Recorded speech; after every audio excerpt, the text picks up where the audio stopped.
Breaking news in baseball as Starling Marte has been signed by the Mets to a 4-year free agent deal. This is a 4-year, $78 million deal that is very deserved for Marte. Marte had an amazing season, led the league in steals this year, has a bunch of speed, played for two teams last year, started with the Marlins, got traded at the deadline to the A's. Neither of those teams are really competing anymore, so he is off to the Mets. Eduardo Escobar and Mark Canha also just signed there. So as recently, lots of big guys have been talking about how, the Mets, Steve Cohen's always talking about spending money, but really hasn't done much except for extending Lindor. And this was kind of his day. Marte, Canha, and Escobar. He posted a 310, 383, 458 slash line between his two teams last year. With a low number of 12 home runs, he has more power than that. According to Miguel Rojas, he was just trying to hit for contact and get steals this year. And he definitely did that with his 47 steals, which led the majors. He missed a little bit of time, only played in 120 games. He was having a homer about every 10 games, not bad.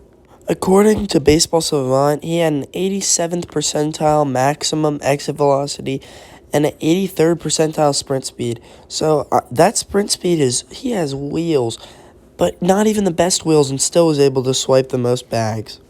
His expected weighted on base was 71st percentile, which is extremely solid. That counts in for singles as less valuable than homers, and it weights like expected stats weight what they think it would have been a hit. So if an outfielder makes a spectacular play, the player's not punished. And don't throw him the four-seamer as he crushed it this year. An 11-run value off of the four-seamer alone. Also crushed the slider with over a 6-run value. He played in some tough stadiums like Marlins Park this year. The A's stadium is also not a very hitter-friendly stadium. But now he's going to the Mets, which is kind of at league average. Maybe leans a little more on the hitter side. And he's expected to get 14 home runs if he had played the Mets schedule this year. A slightly above average fielder, as he was 3 outs above average this year, but he is going to fit in perfectly with the Mets. Now the Mets can have a real center fielder and put Nimmo on the corners, which is perfect for them because they just lost Michael Conforto, and then they just recently signed Mark Canha. We'll put out a video on him too. And Mark Canha is going to be manning another one of those outfield spots. So it's probably going to be Nimmo, Marte, Canha, which is a solid outfield. Good replacement for Conforto, which they're definitely going to need. This is going to help the Mets compete next year along with a lot of the other signings they made. And today alone could be worth tons of wins for them. Could be worth up to like 15 wins for them, which would have won them that division, possibly, because they can't be another below 500 team. If Francisco Lindor can pick it up, they'll also be solid. Would love to see the Mets be able to compete next year in this division. Marte is the first big hitter to go off the board this offseason. And then Canha and Escobar went right off of him.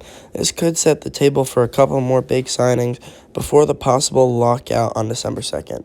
Be sure to subscribe to the channel as we will be making a video explaining what this lockout could mean and just letting you know what a lockout really is and how it could affect baseball. Jabs and I were unable to release our free agent predictions before all these free agent signings, but I had Marte projected to the Mets, so I was right there, and Jabs had him projected to the Nationals. I don't really know why. I don't think the Nationals are really going to compete. Mets, awesome pick, and I think it was a good decision on Marte's part. He's getting some good money with that 4-year, $78 million contract. Very, very similar to money that Eduardo Rodriguez is getting.